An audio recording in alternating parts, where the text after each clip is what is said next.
사무엘상 17장 1절로 봉독하겠습니다.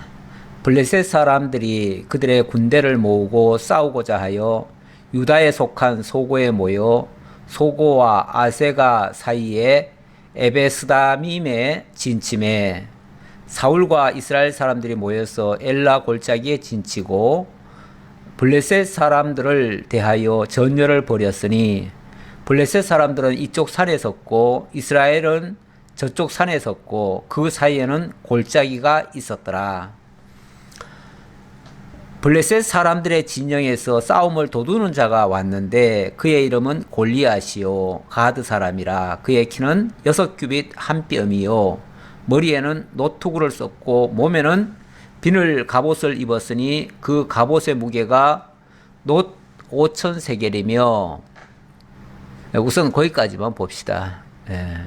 지난주 다윗이 처음으로 등장을 했지요. 그동안 사울과 사무엘 간의 관계 속에서의 이야기가 계속 진행되어 왔는데 사울은 하나님께 버림을 받았습니다. 그리고 하나님께서는 사무엘을 통해서 다윗에게 기름 부으라고 하셨습니다.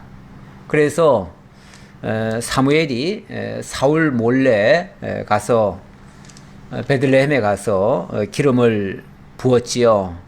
그리고 일단락이 됐는데요. 자, 오늘 내용을 보니까 블레셋 사람들이 다시 쳐들어왔습니다. 벌써 지금 이야기는 한참 진행이 된 걸 겁니다. 그러니까 수년 또는 10여 년 이상 흐른 다음이겠지요. 그동안 블레셋은 와신 상담했을 겁니다. 지난번에 그 사울에게 크게 대패한 후에, 사실은 뭐 사울에게 대패했다기보다는 요나단에게 대패를 했었죠. 그렇게 대패하고 난 다음에 그리고는 정말 다시는 쳐들어올 생각을 못했습니다. 그리고 실질적으로 그 주변의 모든 나라들이 사울에게 다 굴복을 했었지요. 그래서 사울이 참 평안하게 잘 지내왔습니다. 그런데 지난번 그 아말렉을 하나님께서 심판해 달라고 명령을 하셨는데 그걸 거부하고 나서, 다시 말하면 하나님의 말씀에 불순종을 했지요. 불순종하고 나서부터 하나님께 버림을 받고, 하나님께 버림을 받으니까 이미 사실은 왕의 자격은 이미 탈락이 된 거예요. 그러나 현실적으로는 왕은 왕이죠. 왕인데 그러나 왕 역할을 제대로 못하고 있는 거죠. 만약에 이런 상태에서 어려움을 겪게 되면, 만약에 전쟁이라도 난다면 과연 이 사울이 그것을 감당할 만한 힘이 있겠는가? 제가 보기에는 없다고 보여집니다. 그래서 적들은 용케도 알아요. 적들은 우리가 연약할 때, 하나님의 백성들이지만 어쨌든 연약할 때가 있잖아요. 하나님을 떠날 때. 이럴 때는 용케도 알아보고 그들이 쳐들어옵니다. 그러니까 우리가 강할 때는요, 원래 적들이 못 쳐들어와요. 건강도 마찬가지죠. 내가 건강하고 내가 정말 바른 생활을 하고 이러면요, 저 어떻게 질병 같은 게 들어오겠어요? 못 들어오죠. 그런데 내가 허술하게 생활을 하고 좀 방임을 하고 좀 무절제하고 뭐 먹는 것도 아무렇게나 먹고 이렇게 하면요, 어김없이 질병이 우리의 허점을 알고 쳐들어옵니다. 그러면은 덜커덕 병에 걸리는 거죠. 그래서 기본적으로 내가 강할 때는 적도 못 쳐들어오는데 얼씬도 안 하지요. 근데 내가 약하면요, 그 상대방들은 벌떼같이 모여듭니다.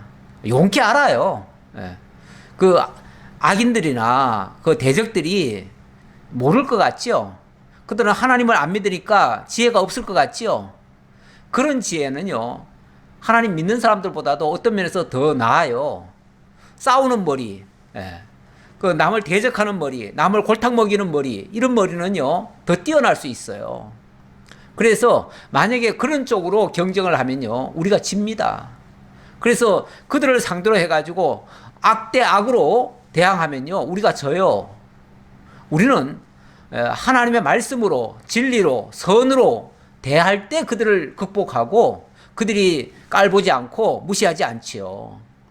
그래서 우리는 정면 돌파라는 게 그들과 맞대응해서 싸우는 게 아니고 우리는 하나님 앞에 바로 서는 거예요. 진리 앞에 바로 서는 거예요. 그러면은 아무리 강한 악이라도, 강한 적이라도 우리를 함부로 넘보지 못할 것입니다. 우리의 승리의 비결은 바로 여기에 있습니다. 자, 바로 이 사울의 약점.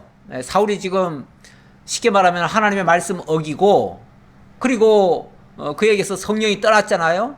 그리고 하나님께로부터 버림받았어요. 그리고 나니까 그 다음부터는 악신이 그에게 들어왔어요. 여호와의 부리시는 악신이 들어와가지고 그를 막 번뇌했다고 그랬습니다. 이런 상태, 연약한 상태죠. 이제 사실 그 사울로서는 아주 일생일대에 가장 큰 위기 상황에 봉착했죠. 이럴 때를 대적은 용케도 알고 쳐들어오는 거예요. 그래서 블레셋 사람들이 다시 힘을 내가지고 쳐들어온 거예요. 블레셋 사람들이 그들의 군대를 모으고 싸우고자 하여 유다에 속한 소고에 모여 소고와 아세가 사이에 에베스다밈에 진침해 쳐들어왔어요. 쳐들어왔는데 완전히 뭐 유다 땅으로 들어왔다기보다는 유다에 속한 소고에 모였다 그러는데 아마 적경지에 들어온 것 같아요. 적경지에 들어와서 완전히 이쪽으로 넘어온 건 아닌데 거의 적경지까지 와가지고 쉽게 말하면 선전포고를 하는 거예요. 이제 싸우겠다는 거죠. 싸우겠는데 그 대신 모든 선전포고에는요, 먼저 항복을 요구합니다. 항복을 요구하고, 그리고 너희들이 항복을 안 했으니 이제 전쟁이다. 고로 이제부터 전쟁하는 거는 너희들이 우리 말 안 들었기 때문에 전쟁하는 거니까 이 전쟁에는 정당성이 있다. 이런 식으로 주장을 하지요. 그래서 모든 전쟁을 할 때요, 미리 선전포고를 하게 돼 있습니다. 선전포고를 하고 그 다음에 상대방이 듣지 아니하면 그걸 핑계로 해가지고 너희들이 우리 말 안 들었으니 우리가 너희들을 치더라도 이건 정당하다. 나중에 국제 간에 만약에 분쟁이 일어나면 쟤들이 우리 말 안 들어가지고 우리가 이렇게 응징을 한 겁니다. 이런 식으로 얘기하겠죠. 그래서 먼저 선전포고를 하는데, 선전포고를 하니까 사울도 대비를 해야지요. 그래서 사울과 이스라엘 사람들이 모여서 엘라 골짜기에 진을 치고 블레셋 사람들을 대하여 전열을 벌였으니, 뭐 싸우자는데 그러면 어떻게 해요? 싸워야죠. 싸워야 되는데 사실 이쪽에서는 싸울 만한 준비가 지금 안 돼 있어요. 왜 그러냐면 사울이 지금 정신없어요. 사울이 지금 악신에 시달려 가지고 뭐 아마 잠도 제대로 못 잤을 테고, 뭐 그 전쟁을 대비할 만한, 전쟁이라는 게 얼마나 정말 정교하게 상대방의 그 심리까지도 다 파악을 해가지고 거기에 대항을 해서 싸워야 되는데 그게 보통 일입니까? 그게 굉장히 어려운 일이죠. 어려운 일인데 어쨌든 뭐 전쟁이 이제 그 도전을 해왔기 때문에 응전을 안 할 수가 없습니다. 블레셋 사람들은 이쪽 산에 섰고 이스라엘은 저쪽 산에 섰고 그 사이에는 골짜기가 있었더라. 아직은 양쪽 산에 서로 이렇게 대열을 하고는 있었지만 가운데 골짜기가 있어가지고 곧바로 전쟁이 뭐 맞붙을 수는 없어요. 맞붙을 수는 없는데 어쨌든 그런 어떤 대기 상태, 서로 양쪽에 전열을 가다듬고 서로 이제 싸울 준비는 완벽하게 마쳤습니다. 그래 놓고 4절에 블레셋 사람들의 진영에서 싸움을 도두는 자가 왔는데 그의 이름은 골리앗이요 가드 사람이라. 그의 키는 6규빗 한 뼘이요. 일단 그 전쟁이라고 하는 걸 시작하면 어쨌든 적장이 있잖아요. 그 장이 있을 거예요. 장이 있는데 거기서 블레셋 사람의 진영에서 싸움을 도두로 나오는 자가 누구냐면 바로 골리앗입니다. 골리앗 어찌 보면 처음 지금 소개되는데 이 사람의 이 사람을 이제 소개를 어떻게 하냐면 그는 이제 가드 사람이고 그의 키는 6규빗 한 뼘이요 이렇게 말합니다. 6규빗 한 뼘. 이 한 규빗이라는 게 보통 이 손끝에서부터 여기까지를 한 규빗이라고 하는데, 이게 이제 보통 민간법으로는 이게 한 45cm가 됩니다. 45cm고, 이 왕궁의 그 규빗으로는 50cm가 됩니다. 그래서 대략 계산하면은 50으로 따지고요. 또 자세하게 계산할 때는 45cm로 계산합니다. 만약에 이걸 50으로 하면은 6규빗 한 뼘이면은 5, 6이 30에다가 또 한 뼘이 약 한 20cm 정도 되지요. 그러면은 50으로 따지면은 3m 20이나 된다는 얘기예요. 근데 우리가 지금 생각해봐도 키가 무슨 3m 20 이 정도까지 되는 사람이 있는가 싶을 정도인데, 그게 이제 45cm라고 쳐도 약 3m가 되는 거죠.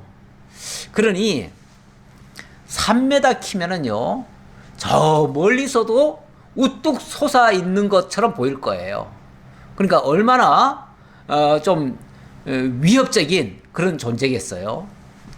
일단은 그 동물의 세계에서 원래 서로 싸울 때 보면요, 동물들이 그 약한 동물들도 원래 막 깃을 높이 세웁니다.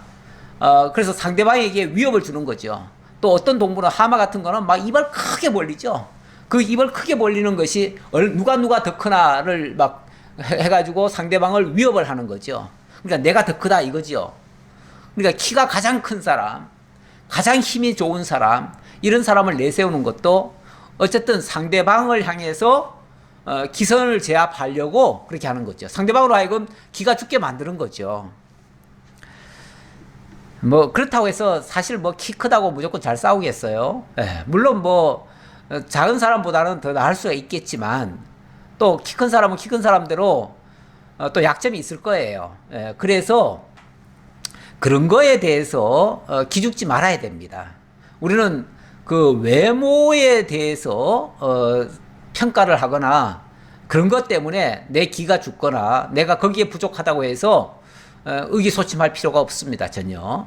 하나님을 믿는 사람 같으면은 그런 것 때문에 기가 안 죽을 텐데, 어쨌든 세상의 기준은 뭐 키 크고 아주 잘생기고 뭐 이러면은 벌써 한 점수 올라가잖아요. 그리고 그 앞에 사람들이 많이 무릎 꿇잖아요.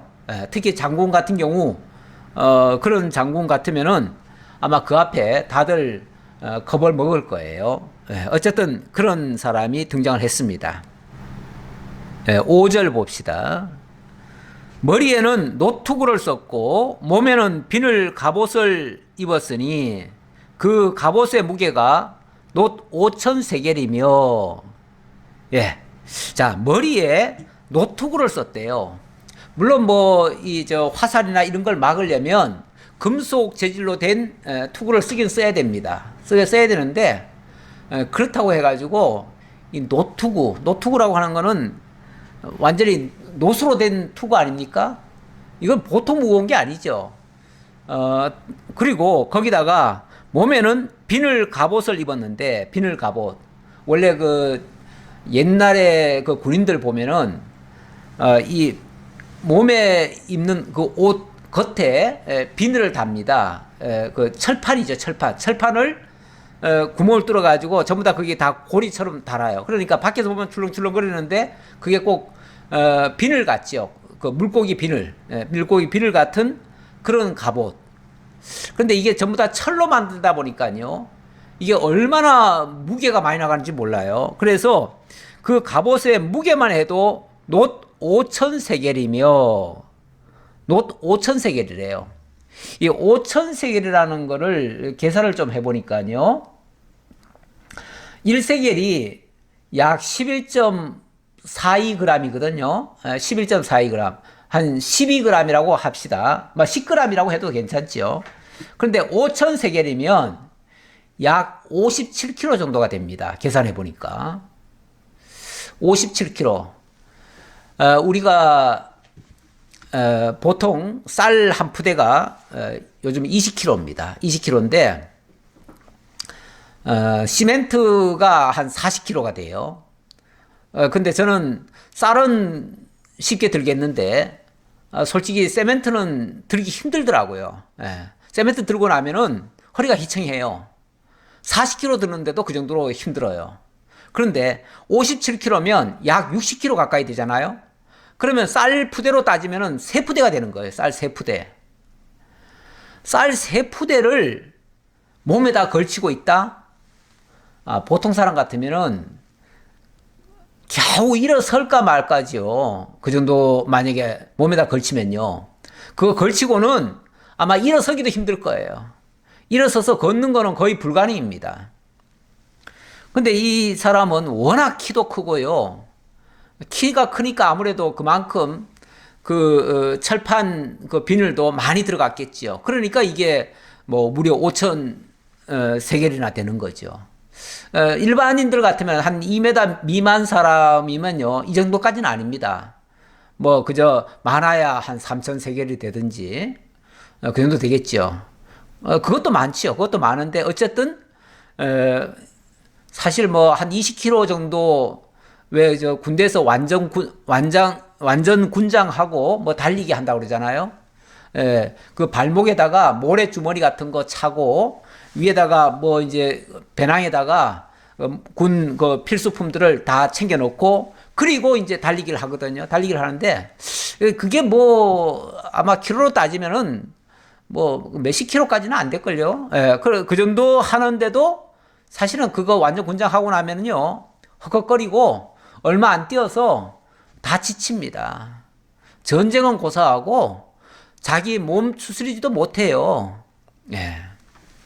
근데 워낙 이 사람은 키도 크고 그러다 보니까 뭐 머리에다가 벌써 엄청나게 무거운 걸 썼지요. 옷에다가 또 그렇게 완전 무거운 걸 또 걸쳤지요. 뿐입니까? 그의 다리에는 놋 각반을 쳤고, 그러니까 이 다리에도 제가 아까 그 모래주머니 찼다고 그러는데 모래주머니보다도 더 무거운 거죠. 놋으로 된 걸 찼다는 거죠. 어깨 사이에는 놋 단창을 메었으니 그 창자루는 배틀째 같고 창날은 철 600세겔이며, 이건 뭐, 이 창자루가 배틀째 같대요. 그러니까 배 짜는 틀 있잖아요. 그 틀이 왔다 갔다 하면서 하는 게 있는데, 그게 두툼합니다. 그 두툼한 그러니까 창자루가 일반인들이 쓰는 얄팍한 그런 게 아니라 아주 두툼한 거다는 거죠. 거기다가, 창날은 또 철 600세겔이나 된대요. 그 날. 원래는 날은 뾰족해야 되잖아요. 뾰족하니까 사실은 뭐 좀 가벼워야지요. 그래야 창을 던졌을 때 좀 가볍게 던질 수도 있고 그러는데 이 사람이 쓰는 거는 오히려 굉장히 무거워요. 무거워가지고 평소에는 자기가 들고 다니지도 못해요. 그럼 누가 들고 다니는가? 방패든 자가 앞서 행하더라. 아마 옆에서 조수가 무기는 들고 다니면서 받쳐줄 거예요. 그리고 방패도 들고 있고요. 그 정도로 완전 군장을 하고 완전 무장을 했죠. 완전 무장을 하고 그렇게 서가지고 이제 도전을 해온 겁니다. 거기서 또 8절에 보니까 그가 서서 이스라엘 군대를 향하여 외쳐 이르되 너희가 어찌하여 나와서 전열을 벌였느냐? 나는 블레셋 사람이 아니며 너희는 사울의 신복이 아니냐? 너희는 한 사람을 택하여 내게로 내려보내라. 이거 무슨 소리냐면 왜 와서 전열 벌였느냐 이 말은 아니 항복할 것이지 왜 싸우려고 덤비냐 그 말이죠. 아니, 사실은 누가 먼저 싸우자고 한 거죠?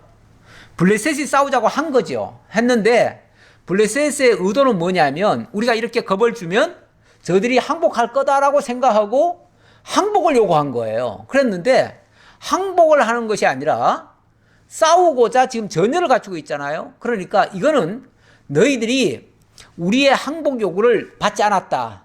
고로 우리가 너희를 쳐도 너희를 할 말 없다. 라고 하는 소리죠. 참 어찌 보면 적반하장의 말이죠. 모든 강한 나라들이요. 어느 나라를 침공해 들어갈 때 보면 적반하장식의 그런 무리한 요구를 합니다. 그래 놓고 안 들어주면 너희들 안 들어줬으니 우리는 너희들을 치겠다. 그러면서 그 공격 명분을 얻어가지고 치는 겁니다. 요즘도 가끔 그런 때가 있어요. 저 미국이 예를 들어서 뭐 이란을 전에 이라크를 침공할 때인가요? 그럴 때 그 상대방 나라에 사실은 말도 안 되는 욕을 하지요. 하면은 그쪽 나라에서는 우리는 그런 일 없다. 그리고 발뺌하고 그러죠. 그러면은 너희들이 이렇게 발뺌했으니 우리는 너희들을 이렇게 치겠다. 그러고는 처음에는 조사하겠다 그래 놓고 조사를 안 받아주면은 그럼 너희들 치겠다. 그러고는 치죠. 이렇게 다 공격하기 위한 빌미를 찾는 겁니다.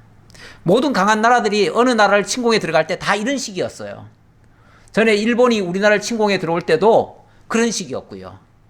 개항을 요구하고 개항을 안 받아주니까 강제로 밀고 들어오는 거죠. 뭐 이런 식이에요. 자, 이런 식으로 그러면서 제안을 합니다. 야, 나는 블레셋 군대의 대표다. 너희는 사울의 군대들 아니냐? 그러면은 굳이 우리 전면전을 다 벌일 필요가 뭐 있느냐? 전면전 벌이면은 어차피 많은 피해 희생이 있을 거니까 그러지 말고 우리 대표로는 내가 나설 테니까 너희들 대표 한 사람 내보내라. 그래가지고 그 사람과 내가 1대1로 싸워서 내가 지면 너희의 종이 되어주고 너희가 지면 우리 요구를 받아줘라. 항복해라 그 말이죠. 항복해라. 어찌 보면 괜찮은 제안이죠. 그러나 이스라엘 입장에서 봤을 때는 이건 말도 안 되는 얘기다. 어떻게 저런 사람을 상대로 해가지고 우리가 이길 수 있단 말인가. 그러니까 이런 제안이 고마운 게 아니라 억지 주장이라고 생각을 하게 되지요. 그래서 결국은 이게 협상으로는 되지 않을 일이죠. 애시당초. 근데 어쨌든 9절에 보니까 그렇게 제안을 하는 장면입니다. 그가 나와 싸워서 나를 죽이면 우리가 너희의 종이 되겠고 만일 내가 이겨 그를 죽이면 너희가 우리의 종이 되어 우리를 섬길 것이니라. 그 블레셋 사람이 또 이르되 내가 오늘 이스라엘의 군대를 모욕하였으니 사람을 보내어 나와 더불어 싸우게 하라 한지라. 이 말은 뭐냐면은 내가 너희 군대를 지금 모욕한 거 아니냐. 일부러 모욕을 한 거예요. 일부러 모욕적으로 듣게 하는 거예요. 왜? 그래야 그쪽이 격분을 할 거 아니에요? 격분을 시켜야 뭘 하니까요? 대항을 할 거니까. 일부러 대항하라고 그러는 거예요. 지금 쉽게 말하면 자꾸 약 올리는 거예요. 약 올리면서 대항을 유도하는 거예요. 그러면은 그 대항하는 거를 가지고 이제 기회로 해가지고 그걸 근거로 해가지고 상대방을 공격하는 거죠. 제가 아까 그랬잖아요. 어느 나라든지 침공할 때는 먼저 일방적으로 막 쳐들어갈 수는 없습니다. 그건 국제법에도 안 맞아요. 반드시 먼저 무슨 이유가 있어야 돼요. 공격을 하면 공격의 빌미가 있어야 돼요. 그래서 공격의 빌미를 찾기 위해서 자꾸 상대방을 자극을 하는 거죠. 뭐 한때 일본이 뭐 최근에는 이렇게 전면전은 아니지만 경제적으로 자꾸만 우리를 자극한 적이 있었죠. 또 중국도 우리를 자극한 적이 있고요. 또 미국도 자극한 적이 있고요. 자꾸만 이 강대국들이 가만히 보면 이 약소국들을 못 잡아먹어가지고 안달이에요.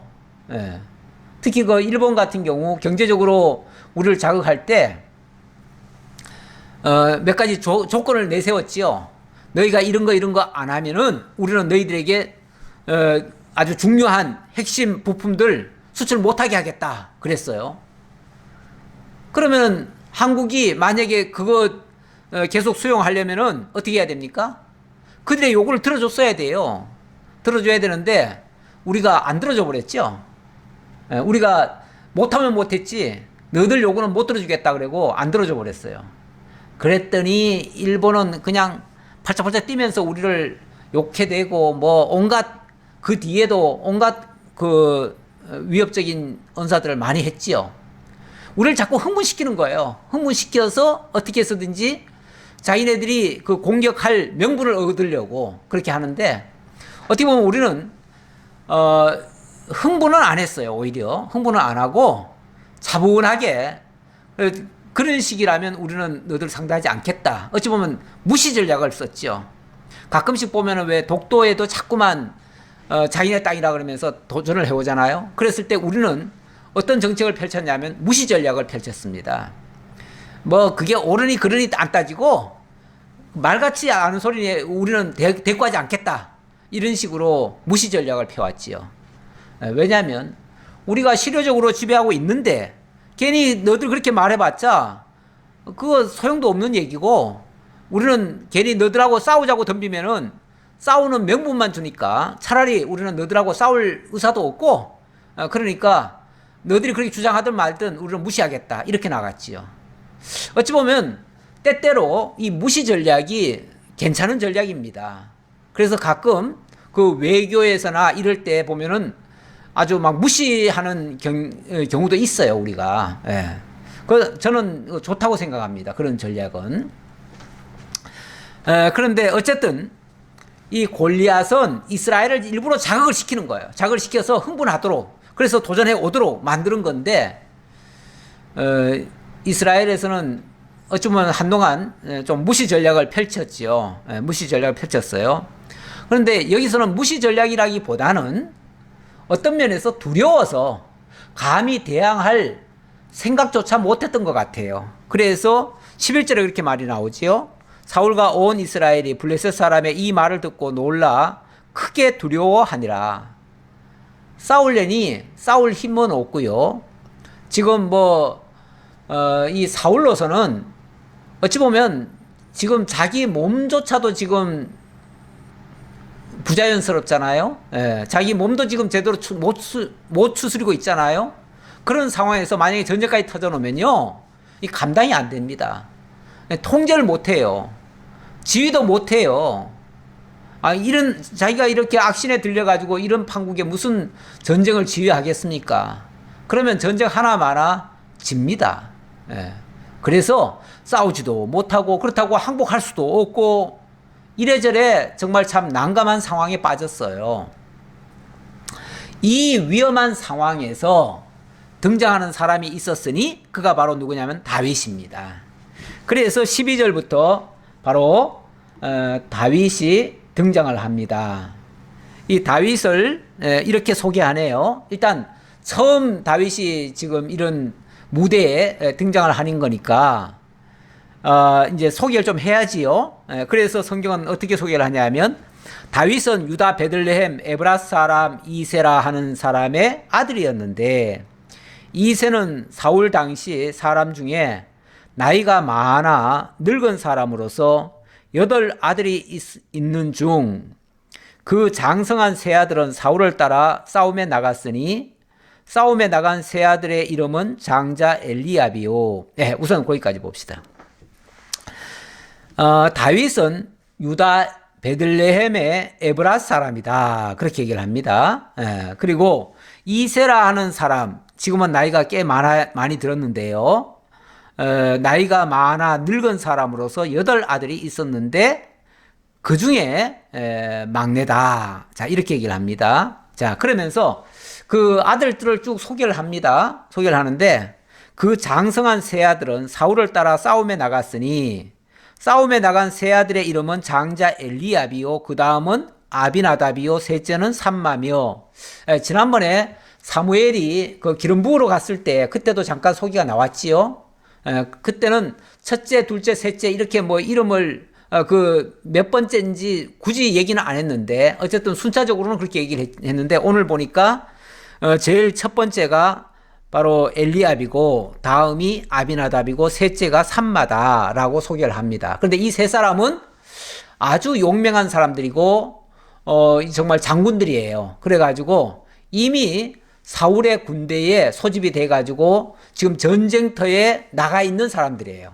쉽게 말하면 군인들이죠. 네. 자, 그런데 다윗은 막내라. 장성한 세 사람은 사울을 따랐고 다윗은 사울에게로 왕래하며 베들레헴에서 그의 아버지의 양을 칠 때에 그 블레셋 사람이, 자, 일단 다윗은 막내라고 했고요. 그 나머지 한 4명 더 있는데 그 나머지 4명은 그렇게 중요한 인물들이 아니기 때문에 일단 생략하고요. 막내 다윗을 지금 소개합니다. 근데 이 막내 다윗이 사울에게로 왕래하며 베들레헴에서 그의 아버지의 양을 쳤다. 이렇게 얘기를 하네요. 그러니까 지난번에 왜 그 사울이 그 이새에게 편지를 보내가지고 그 다윗을 보내가지고 내게 수금을 좀 타다오 이렇게 얘기한 적이 있었죠. 그래가지고 다윗이 사울에게 와서 수금을 타준 적이 있었어요. 그런데 계속 한 것 같지는 않고요. 몇 년이 아마 지났겠죠. 지나고 나서의 이야기니까 한동안은 그렇게 했었는데 그 뒤에는 이제 더 이상 그렇게 안 했던 것 같아요. 예. 그리고 나서 다시 이제 아버지의 양을 칠 때에 그랬지요. 예. 사울에게로 왕래하며 베들레헴에서 그의 아버지의 양을 칠 때, 그러니까 사울에게 계속 있었던 것 같지는 않고 얼마간 하다가 그만뒀는지 아니면은 지금도 어쩌다가 한 번씩은 가는 건지 그거는 모르겠는데 어쨌든 뭐 전혀 관계가 없다고는 할 수 없는데 지금은 좀 양을 치는 중이다 이렇게 이해하시면 되겠습니다. 그런데 그 블레셋 사람이 40일을 조석으로 나와서 몸을 나타내었더라. 이렇게 양쪽에서 전열을 지금 가다듬고 서로 지금 대치 상태에 있는 중인데 무려 그것이 40일간, 그러니까 한 달하고 열흘 동안 계속 지금 이렇게 지금 서로 긴장 상태를 지금 유지하고 있어요. 언제 전쟁이 터질는지 몰라요. 하지만 지금 아슬아슬한 상황이죠. 한쪽에서는 계속 자극을 하고 한쪽에서는 애써 지금 외면하고 지금 이러고 있는 중이에요. 근데 이쪽에서도 발끈하면은 이제 전쟁이 되는 거죠. 전면전이 되는 거죠. 아니면은 골리앗의 요구대로 정말 대표가 한 사람이 나와서 싸워주든지 둘 중에 하나죠. 전면전을 붙든지 아니면은 한 사람이 대표로 나와서 싸우든지 아마 그 둘 중에 하나가 돼야 될 텐데 아직은 지금 서로 대치 상태다. 이렇게 보시면 되겠습니다. 자, 17절입니다. 이새가 그의 아들 다윗에게 이르되 지금 내 형들을 위하여 이 볶은 곡식 한 에바와 이 떡 10덩어리를 가지고 진영으로 속히 가서 내 형들에게 주고 이 치즈 10덩이를 가져다가 그들의 천부장에게 주고 내 형들의 안부를 살피고 증표를 가져오라. 이 다윗이 그 들판에서 양을 치고 있었는데 아마 아버지 입장에서는 지금 전쟁터에 나가 있는 그 세 아들이 너무너무 궁금했을 거예요. 왜냐하면 지금 전쟁이 터졌다는데 어떻게 됐을지 지금 굉장히 불안불안하잖아요. 사실 남북 간에 긴장 관계가 계속 지속이 되면요, 제일 불안한 사람들은 군대 보내는 부모님들입니다. 부모님들은 지금 전쟁은 곧 날 것 같고 정말 군대는 전쟁 날 기운만 있어도 벌써 다 그냥 완전히 비상상태 아닙니까? 비상사태면요 평소보다도 훈련도 훨씬 더 세고요, 정말 잠도 제대로 못 잘 정도로 그렇게 대비를 철저하게 해야 됩니다. 언제 어떻게 터질지 모르니까요. 그야말로 잠 자다가도 곧바로 일어나가지고 바로 전쟁터에 뛰어들어가야 되기 때문에 쉽게 말하면 옷 벗고 잘 새도 없어요. 어쩌면 신발도 다 신고 자야 돼요. 자더라도 신발까지 다 신고 완전 군장 상태에서 그렇게 자야 돼요. 얼마나 힘들겠어요. 그러니 지금 아버지 군대 아들을 셋이나 보내놓고 있는 이 이세로서는요 걱정이 태산이에요. 그러니까 들판에 양치던 다윗을 불렀습니다. 불러가지고 너가 지금 양칠 때가 아니다. 지금 양이 중요한 게 아니라 지금 형들의 지금 안부가 지금 어떻게 됐을지 네가 빨리 가봐라. 가보고 그래서 가서 좀 쉽게 말하면 위문도 좀 하고 형들 좀 잘 이렇게 좀 뭐 먹을 거라도 좀 챙겨주고 또 그렇게 하려니 어찌 그 형들한테만 줄 수 있겠어요. 그것도 지휘관들한테 형들을 좀 잘 봐주든지 뭐 해달라고 지휘관들에게 또 특별히 떡까지 또 해가지고 이렇게 보내는 겁니다. 에, 그래서 떡 10덩어리는 형들에게 주고 치즈 10덩어리는 천부장에게 주라네요. 예, 천부장에게. 원래 떡보다도 훨씬 더 값비싸고 고가인 것이 아주 귀한 것이 치즈입니다. 지금도 사실 치즈 이 덩어리로 된 것들은요 엄청 비싸요. 비싼데 그 옛날에 이 치즈 같은 거는요 아주 비상식량입니다. 특히 이게 고열량을 내기 때문에 아마 그 굉장히 귀한 식품이에요. 또 완전식품이기도 하고요. 네. 이런 것은 천부장들에게 이렇게 주고 오라고 하는 거 보면 한마디로 말해서 내 아들들 잘 봐달라 그 소리겠죠.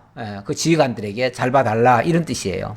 그래놓고 네가 다녀온 그 증표까지 가져오라. 왜냐하면 확실하게 좀 알고 싶어가지고 괜히 또 다윗이 중간에 또 농땡이 치고 딴짓하고 안 갔다 왔으면서 또 갔다 왔다고 또 거짓말 할 수도 있으니까요. 그런 일 못하도록 하기 위해서 증표까지 가져오랬어요. 그때에 사울과 그들과 이스라엘 모든 사람들은 엘라 골짜기에서 블레셋 사람들과 싸우는 중이더라. 여기 이제 완전 전면전이 붙었다는 건 아닌데, 그러나 이 전면전은 안 붙어도요. 원래 긴장 상태에 있으면은 계속해서 뭔가 약간의 충돌은 있을 수가 있어요. 서로 이 긴장을 하다 보면 오발 사고도 있을 수 있고요. 우리나라와 북한 간에도 사실은 서로 지금 휴전선이라는 게 있고 서로 지금 대치는 하고 있지만은 지금 전쟁은 안 하는 거죠. 안 하지만은 지금 저 밖에서 봤을 때는요. 지금 전쟁하는 거나 똑같아요. 왜냐하면 언제 어떻게 터질지 모르니까요. 그래서 늘 긴장 상태고 우리가 뭐 하다못해 진짜 뭐 훈련하다가 총알이 하나 빗나가가지고 저쪽으로 넘어가면요. 이게 기회가 돼가지고 막 전쟁이 터져버리기도 해요. 그래서 남북 간에는 어떠한 그 위험의 요소도 사실은 제거를 해야 됩니다. 그래서 서로 안전지대를 두고,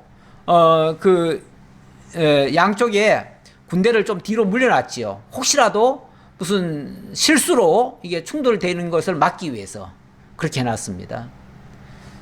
근데 가끔씩 보면은 한국에서도 북한을 자극하는 사람들이 좀 있고요. 또 북한에서도 한국을 자극하는 사람들이 있지요. 그 부대나 또는 민간인들 중에서도 아주 좀 뭐라고 할까요? 좀 서로 이 호전적인 사람들이 있어요. 그런 사람들은 일부러 자극을 하죠.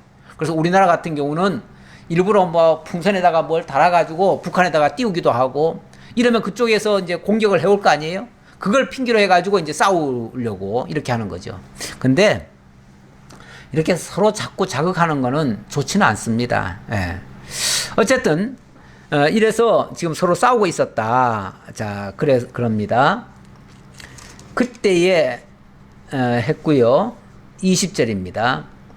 다윗이 아침에 일찍 일어나서 양을 양지키는 자에게 맡기고 이새가 명령한 대로 가지고 가서 진영에 이른즉 마침 군대가 전장에 나와서 싸우려고 고함치며 이스라엘과 블레셋 사람들이 전열을 벌이고 양군이 서로 대치하였더라. 다윗이 이제 막 진짜 일촉즉발의 그런 위기 상황을 지금 보여주고 있는 거예요. 다윗이 이제 심부름을 가보니까 앞에서 곧 전쟁이 터지기 직전이에요. 그 상태에 있더라 그 말이죠. 다윗이 자기의 짐을 지키는 자의 손에 맡기고 군대로 달려가서 형들에게 문안하고 그들과 함께 말할 때 마침 블레셋 사람의 싸움 도두는 가드 사람 골리앗이라 하는 자가 그 전열에서 나와서 전과 같은 말을 하며 다윗이 들으니라. 앞에서 그 골리앗이 나와가지고 막 자극한 거 있잖아요. 그런 말을 거기서도 또 들은 거예요. 요즘으로 말하면 제가 지난번에 한번 그 민통성 가까이에 한번 제가 가본 적이 있어요. 거기에 뭐 누굴 만나러 한번 간 적이 있는데 갔더니 그 북한에서 들려오는 그 소리가 들리더라고요. 거기서 확성기로 떠드는 소리. 근데 사실은 그 얼마 전까지만 해도 우리나라에서도 그렇게 했어요. 우리나라에서도 북한을 향해서 그렇게 일종의 심리전을 했죠. 심리전을 하고 북한에서도 이쪽으로 또 떠들어대고요. 어찌 보면 지금 골리앗이 하는 일이 그런 거예요. 서로 상대방을 자극하기 위해서 그 심리전을 펼치는 거예요. 그래서 일부러 자꾸만 그 상대방으로 하여금 도전을 하도록 만드는 거죠. 자, 그런데 이 다윗이 바로 그 사실을 그 현장까지 가가지고 그 사실을 들었습니다. 듣고 그 상황을 보니까 24절 이스라엘 모든 사람이 그 사람을 보고 심히 두려워하여 그 앞에서 도망하며 이스라엘 사람들이 이르되 너희가 이 올라온 사람을 보았느냐 참으로 이스라엘을 모욕하러 왔도다. 참으로 이스라엘을 모욕하러 왔도다.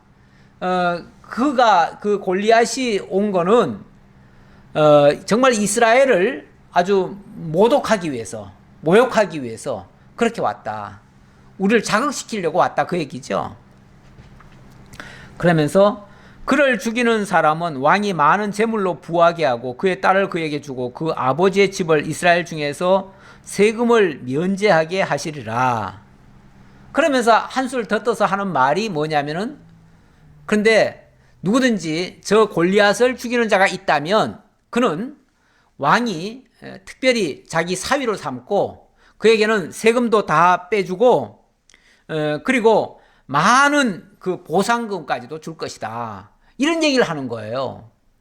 이거는 아마도 그 군대에게 사기 진작을 일으키기 위해서 누구든지 저 적진을 이번 전쟁에서 그 적을 무찌르든지 아니면은 저 골리앗을 개인적으로라도 골리앗을 죽이는 자가 있다면은 그에게 이런 합당한 대우를 해주겠다, 보상을 주겠다, 이제 그렇게 제안한 거죠. 근데 군대에서나 옛날에는 뭐 민간인들에게도 그렇게 했죠. 민간인들에도 예를 들어서 간첩 한 명을 잡으면은 뭐 5천만 원을 주겠다, 나중에 1억을 주겠다 이런 말도 했지요. 옛날에 벌써 1억 주겠다는 거는 엄청난 겁니다. 그런데 그렇게 주겠다고 했어요. 마찬가지로 은근슬쩍 군대 안에서는 아마 그 적의 목을 따오는 자에게는 이런 보상을 하겠다라는 말을 했을 거예요. 했으니까 이 말을 했겠죠. 그러니까 이게 군인들끼리 하는 소리예요. 그 소리를 이 다윗이 들은 거예요. 자, 그랬더니 다윗이 곁에 서 있는 사람들에게 말하여 이르되 이 블레셋 사람을 죽여 이스라엘의 치욕을 제거하는 사람에게는 어떠한 대우를 하겠느냐. 이 할례받지 않은 블레셋 사람이 누구이기에 살아계시는 하나님의 군대를 모욕하겠느냐. 그러니까 다윗이 한번 반문을 해본 거예요. 그 사람들한테. 아니 지금 방금 하신 말씀 다시 한번 자세히 좀 들려주세요. 저 골리앗이 지금 우리를 굉장히 수치스럽게, 우리를 지금 굉장히 모욕을 하고 있는데 우리에게 수치를 안겨다 주는 저 사람을 만약에 제거하는 자가 있다면은 그에게 왕이 어떻게 해준다고요? 이걸 이제 물어본 거예요. 그러면서 아니 저 할례받지 못한 저런 인간이 뭔데 감히 이 하나님의 군대를 모욕할 수 있겠느냐. 저런 놈은 당장 제거를 해야 됩니다. 라고 아마 그런 소리를 했던 것 같아요. 그랬더니 백성이 전과 같이 말하여 이르되 그를 죽이는 사람에게는 이러이러하게 하시리라 하니라. 이렇게 해준다고 하더라. 라고 이제 다시 한번 확답을 해준 거예요. 그런데 좀 전에 형한테 줄 거를 가져와 가지고 지금 형한테 갖다 주고 지금 오는 길 아니겠어요? 그런데 그 형이 가만히 보니까 아니 지금 저놈이 신분을 맞춰서 빨리 집으로 갈 것이지 왜 저 사람들하고 이야기를 하고 있지? 무슨 얘기를 저렇게 하고 있지? 그러면서 이제 가까이 와본 거예요. 와보니까 이런 얘기를 하고 있는 거예요. 이 지금 뭐 적장을 뭐 물리치느니 어쩌니 이런 소리를 하고 있는 거예요. 그리고 저 할례받지 못한 놈이 도대체 뭐길래 우리 이스라엘 군대를 모욕하고 있느냐? 이런 말을 하는 거예요. 그 말을 듣는 순간 형이 뭐 이런 건방진 놈이 있어. 네가 뭘 안다고 또는 네가 뭘 어떻게 하겠다고 그런 소리를 감히 할 수가 있어. 그렇죠. 이런 얘기는 함부로 할 수 있는 얘기가 아니죠. 이거는 정말 그 군인들 중에서도 최상급의 군인들만이 감당할 수 있는 얘기들인데 그런 얘기를 지금 군인도 아닌 민간인 주제에 그것도 지금 목동 주제에 그런 말을 하니까 하도 기가 차고 가당차 나서 좀 쉽게 말하면 좀 그 동생을 꾸짖는 거죠. 꾸짖는 거예요. 그러면서 그가 다윗에게 노를 바라여 이르되 네가 어찌하여 이리로 내려왔느냐 들에 있는 양들은 누구에게 맡겼느냐 나는 너의 교만과 너의 마음의 완악함을 아노니 네가 전쟁을 구경하러 왔도다. 이런 건방진 놈, 이 얘기죠. 이런 건방진 놈, 이 교만한 놈. 교만하다는 거는 자기의 분수에 넘는 말들을 지금 하고 있으니까 네가 지금 목동 주제에 도대체 네 할 일, 다시 말하면 그 양치는 일은 누구한테 맡겨놓고 와가지고 이렇게 한가하게 지금 전쟁 이야기를 하고 있느냐. 이 전쟁 이야기가 너한테 지금 가당키나 한 얘기냐. 그러면서 네가 지금 이 전쟁 얘기를 하는 거는 이걸 전쟁을 하나의 뭐 요즘 말로 하면은 게임 정도로 생각하고 있느냐, 지금 놀이 정도로 생각하고 있느냐 그 말이죠. 놀이 정도로. 이 무슨 뭐 병정놀이인 줄 아느냐 이게 지금. 진짜 사람이 죽고 사는 문제야 이거는. 거기에 네가 지금 감히 그런 말을 해? 이 건방진 놈. 이렇게 지금 얘기를 하는 거죠. 그랬더니 29절 다윗이 이르되 내가 무엇을 하였나이까 어찌 이유가 없으리까 하고. 제가 뭘 잘못했는데요. 그 얘기죠. 제가 뭘 잘못했는데요. 제가 틀린 말 했습니까? 저 사람들이 저 할례받지 못한 인간들이 감히 하나님의 군대를 지금 모욕하고 있는데 그럼 거기에 대해서 그 의문도 못 낸다는 말입니까? 이런 식으로 지금 얘기를 하는 거죠. 어찌 보면 다윗의 이러한 주장은 정당한 겁니다. 정당한 거고 사실 이렇게 그 적들이 우리를 지금 깔보고 무시하고 지금 모욕을 하는데 거기에 의분이 일어나지 않는 것이 이상한 거죠. 오히려 의분을 내는 것이 마땅하지요. 그러면서 돌아서서 다른 사람을 향하여 전과 같이 말하며 백성이 전과 같이 대답하니라.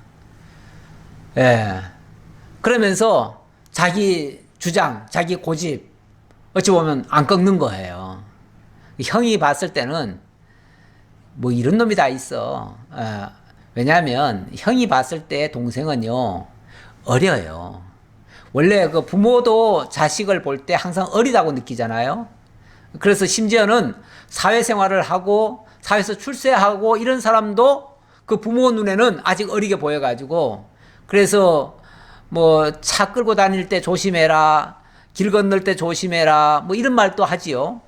높아지면서 하는 말인데 사실은 당신보다는 훨씬 더 건강하고 당신보다는 훨씬 더 분별력 있게 다니는데도 불구하고 그렇게 염려를 하고 어리게 보는 거죠. 그건 이제 어찌 보면 부모의 입장이거나 또 형의 입장이기도 해요.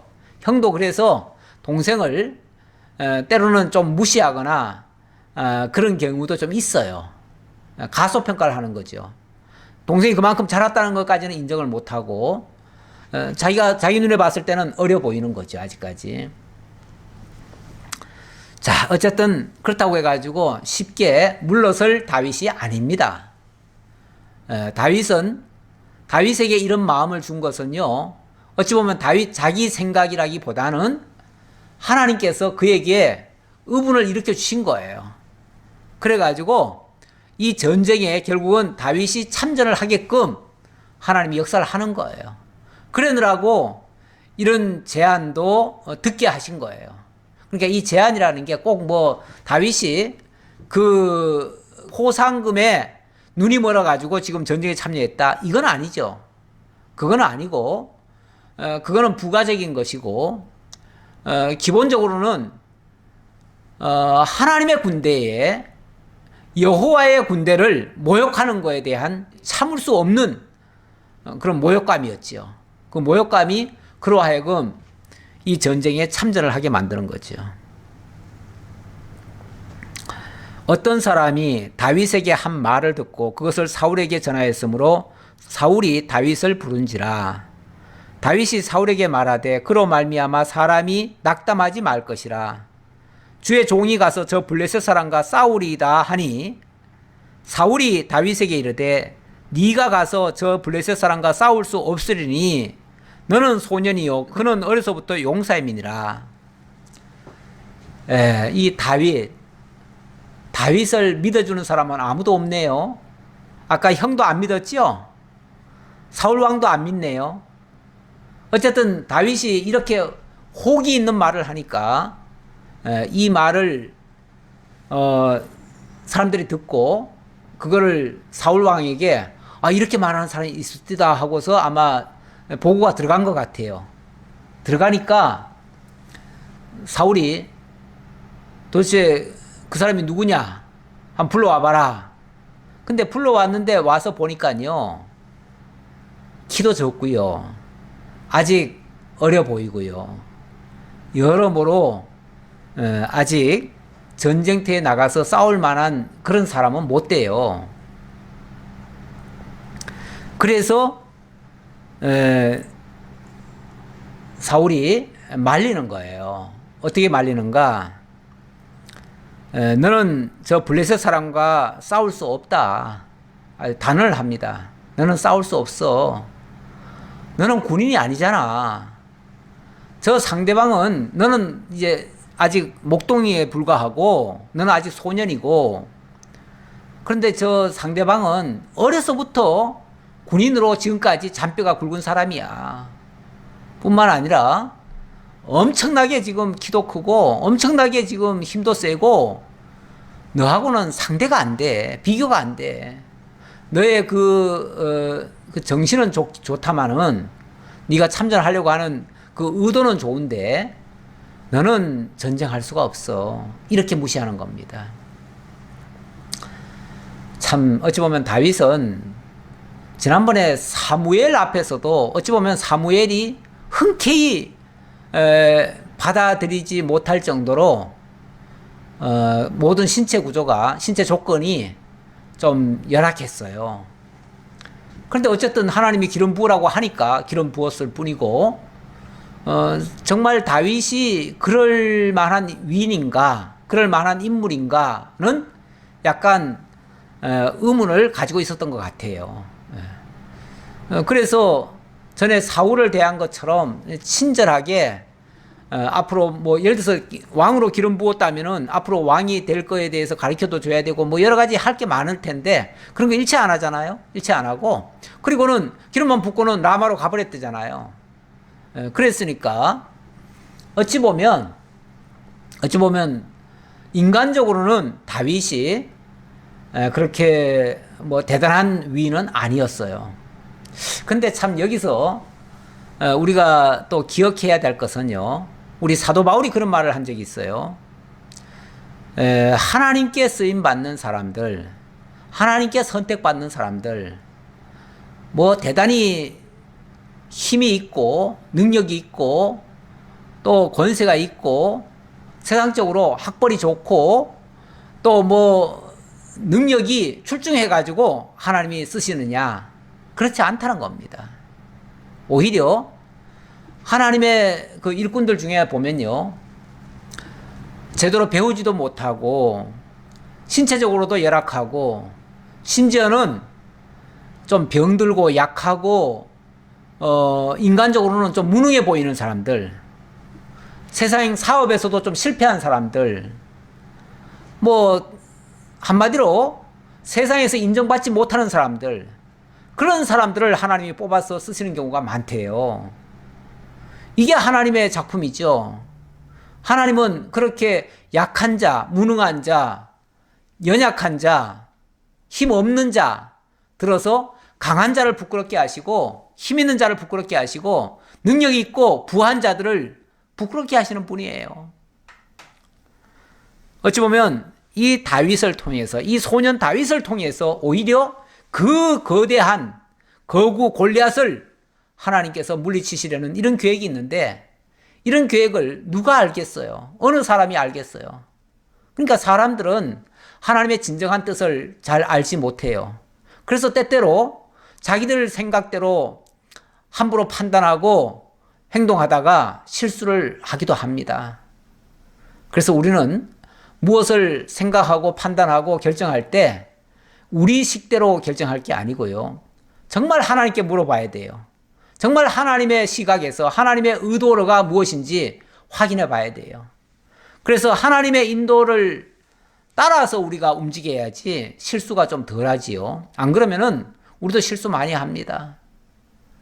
예. 오늘 말씀 정말 하나님이 어떤 자를 쓰시는가 이걸 다시 한번 생각해 보는 그런 시간이 되었습니다. 기도하겠습니다. 아버지 하나님 감사합니다. 인간적으로 정말 보잘것없었고 그래서 부모에게도 인정을 받지 못했고 형들에게도 인정을 받지 못했고 사무엘에게도 인간적인 대접은 제대로 받지 못했던 다윗입니다. 오늘은 사울에게서까지도 좀 무시를 당하는 이런 다윗이었습니다. 하지만 우리 하나님께서는 이렇게 연약하고 부족하고 어리고 이런 다윗을 통해서 하나님의 큰 역사를 이뤄내시는 줄 저희들이 알게 되었습니다. 그러기에 또 저희들도 연약하고 무능하고 어리석고 많이 부족함이 많지만 그래도 하나님이 우리를 택하시고 또 써주신다는 사실에 너무나 감격스럽습니다.